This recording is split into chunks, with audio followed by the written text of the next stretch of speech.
எழுதியாச்சு, படிச்சு போடுவோமா? 4 பேரு 4 விதம், 4 பேரு 4 விதம். அன்புள்ளவர்களுக்கு எங்க போனானுங்க இவனுங்க? யார மணி தேர்ற இரு, அப்ப சொல்றேன்.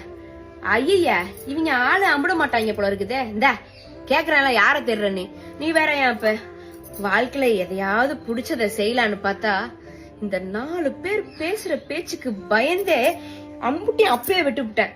இப்ப என்னால வாழ்க்கையில எலும்ப கூட முடியல. அதான் இந்த 4 பேரை பார்த்து நாக்க புடுங்குற மாதிரி கேட்கலான்னு பாக்குறேன், ஆளு அம்பிட மாட்டாங்க. அடா, அவங்கள பிடிக்கிறது ரொம்ப சுலவு, நம்பிக்கை இல்லையா? அட இப்ப பாரமணி, கேக்குதாப்பா?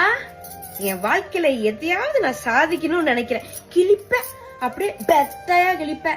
அங்க பார்த்தல, ஜெயிக்கணும்னு நினைச்சு தோத்துட்டு திரியறாங்க அம்புட்டு பேரு. நீ இப்படி தெரிய போறிய? அட புள்ள குட்டிய பார்த்தமா வாழ்க்கைய அப்படியே ஓட்டனாமான்னு கிடக்கணும். அதை விட்டு ஜெயிக்கணும்னு நினைச்சேன்னு வச்சுக்கையே,